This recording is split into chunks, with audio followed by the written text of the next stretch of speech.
Hello and welcome back to my YouTube channel. This is Leslie and today we are making a card for Kendra's Card Challenge number 17. We are part of a Gina K hop today, so all of our products will be with Gina K products and I am going to be working on sketch 5. So today we are using this stamp set, So Berry Sweet. I love all the beautiful strawberries in this set, and it also comes with coordinating die. The great thing about Gina K is when you get the bundles here, you actually get a magnetic sheet on a piece of cardboard, and then you can put all your matching dies on that magnetic sheet. So I'm just going to spread them out a little bit. There are coordinating dies for all the shapes and for the sentiments, so that's really fantastic. I love when I have the coordinating dies because I hate fussy cutting. But this is how it kind of I set it all out so that it fits nicely on that magnetic sheet. And we are using certain colors today to match what we're doing for the January color palette. So we have positively saturated inks from Simon Says Stamps, and we're working with this color palette, and those are in blush, rose, pine, nutmeg, and cranberry.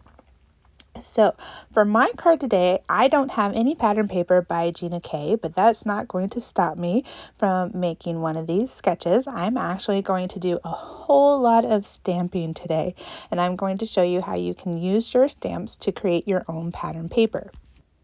For my first pattern paper, I am using these two different strawberries. I decided just to use the two because the third one is as if you cut a strawberry in half. It's the inside, and I wanted to just keep it to the outside. So I'm going to use just the blush in the ink color to stamp these images. Now I am just rubbing on the stamps right now just to get that the oils and the wax off of a brand new stamp, since these are brand new to me. And then I'll get them inked up with my blush ink. Now, I'm going to be stamping these several times. So I'm going to make sure that I'm getting very good impressions. That might take one or two. We'll see about here. Yeah, see, and that was perfect. So with these, since I am using the same color ink, I'm not wiping off my stamps in between nearly as much. And so I'm going to use just a bit of plastic in my stash. This is just plastic from a bit of packaging, so I can set up the stamps where I want them, and then once they're back on the glass, I can move that plastic, and that's just going to save my paper from getting any excess ink on it, just in case I missed any of it when I wipe them off a little bit, since I'm not fully cleaning the stamp. So I'm going to do this a few times. I did start with one strawberry right in the middle. I tend to do that when I'm making pattern paper with stamping, is that I do a full image right in the middle and then I kind of build around it just to kind of make it pleasing to the eye. And I will be cutting this paper down to size after I'm completely done. So while I'm doing this, if you are new to Kendra's Card Challenge, what it is that it's a quarterly challenge set up by Cards by Kendra, where she creates 15 card sketches using 6 sheets of 6x6 paper. She provides the cutting guides for the 6x6 paper, and she also provides all the sketch measurements, all for free. Now, this is my first pattern paper that I created. I'm going to go ahead and clean off my Misty here and set up for my second set of pattern paper, because this sketch calls for 2 pieces of pattern paper. For my second pattern paper, I am going to use a sentiment from the stamp set. I'm going to be using You Are So Berry Sweet. I love the different fonts that are on this stamp set, so I just had to use this one. Again, I'm setting up right in the middle. I'm only going to be doing about the top portion because this is going to be the very top portion of the sketch as well. So I only need about 1 1/4 inches down. So I'm going about 2 inches down is what I'm aiming for, because I'll cut this down as well. This is where I'm going to bring in all 5 colors. I am starting with that blush again, but then I'm going to be moving on to the rest of the colors. And I did try my plastic trick with this one, but because this sentiment strip is so light and my plastic was too bent out of shape, I did have to just clean the stamp thoroughly in between each color, which made sense anyway because that way I didn't contaminate my colors there. So with Kendra's Card Challenge, if you do make all 15 cards, you can upload it to our link party and you enter to win some prizes. So you have up to 3 chances to do so, one in January, one in February, and one in March. So there's monthly prizes if you do each month, and there's also quarterly prizes at the very end if you've done any of them. So there's also individual albums on Facebook for if you just do one sketch here and there. And then, of course, today I'm showing you using the palette of the month. There's also 3 additional chances to win some giveaways by creating one card for the palette of the month. So this is what I'm showing you today with this Gina K hop. And of course, this is a special giveaway hop, so another chance for you to enter and win some fun prizes is if you fill out the form down below on my video here, you get entered to win a prize from Cards by Kendra today. So definitely check out the description down below and make sure that you're checking out all the videos today on the playlist down below because we have lots of inspiration for you today. So now I'm just cleaning off my stamp because I do have my pattern papers already set and go. So for the focal point of this, I have stamped the 2 strawberries, some leaves, and my sentiment. And I am actually going to use these inks as watercolors. So I'm bringing in the rose to start, and I'm just going to press my stamp or my ink onto an acrylic block, spray some water on it to activate it, and then use a paintbrush. Now, this paper isn't necessarily very watercolor friendly. It is a very thick cardstock. I think it's about 110 pound, but it's enough for me that I'm not a pro at watercoloring, but I think it turned out great. I am getting some blend between the colors because I'm going to be using the rose, the cranberry, and that blush color on the strawberries, and then I'm going to be using the pine and the nutmeg on the leaves of the strawberries and those other leaves. So I'm just making sure that I have kind of a highlight to kind of create the illusion of roundness on the strawberries. And then I'll move on to the pine colors as well.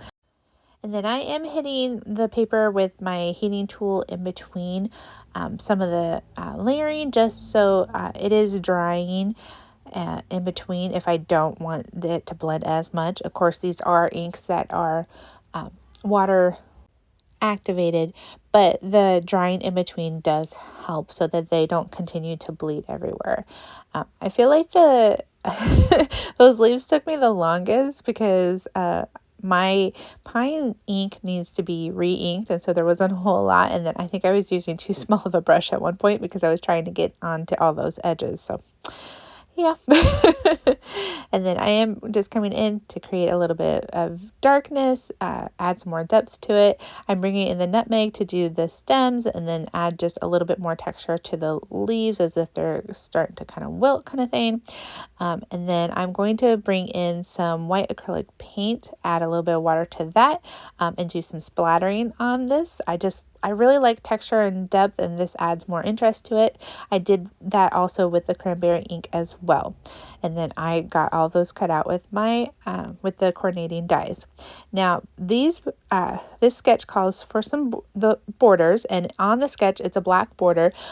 White and black on Kendra's Card Challenge sketches just means that you bring in your own cardstock, your own colored cardstock. So I'm actually creating my own colored cardstock because I don't have the coordinating color in red. This cranberry is just enough that it would bug my eyes. So I'm like, I might as well just make my own since I'm able to. So I'm just doing some ink blending on a piece of cardstock that is already 4 by 5 1/4. And then I'm just cutting the middle because that will be used for my second layer. So let's get this card put together.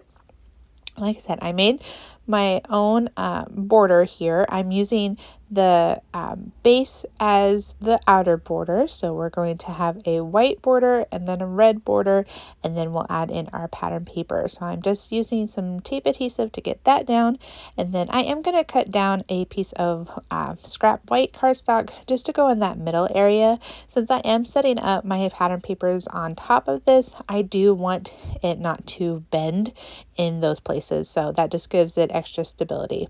And then I'm putting another piece of white cardstock over that middle red piece, because that's going to be where my focal point ends up being.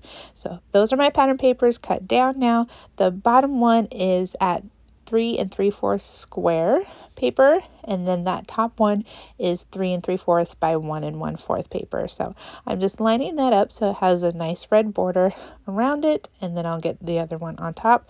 It just butts up right against that other paper, and it worked perfectly. So then I'm going to go ahead and get this middle layer on. You could use foam tape to bump this up a little bit more. You could turn this into an oval instead of a rectangle. Anything you want to do. Kendra always says that these are starting points for to make these card sketches your own. So you don't have to follow it exactly. You just have to make sure it looks enough like the sketch so we know that's what you were inspired by. So I did use the sentiment, "Thank you very much." And of course I used the coordinating dies to cut that out as well. And then I'm just going to set up my strawberries how I want them. All of these I ended up using some tape adhesive on, except for the very top strawberry. I did use some foam tape on that one. And then I'm also using foam tape on my sentiment. I did end up adding some white highlights with a gel pen off camera there, just to give it a little bit more of that shine. And then I'm using some leftover pattern paper for the middle of my card. I always forget to decorate the middle of my card, but every time I do it, I love how it turns out. So I don't know why I don't do it more often. So I'm just bringing in some enamel dots from my stash here. They ended up coordinating beautifully with that red, and then I'm using some pops of color in the snowflake glitter pops of color, just to add some shine and bling because I love it. So this is my final card. Thank you so much to Gina K for sending us these products. Gina K is their giveaway is $25, so make sure that you're entering your 15 cards to the link party. Those are set up on the PDF down below with the cutting guides, and also at Kendra's website, which is kendrascardchallenges.com. You can find those in link parties for each individual month, so make sure you're checking that out. And just thank you so much, Gina K. Hope you guys have a great time watching the playlist, and I will see you next time. Bye.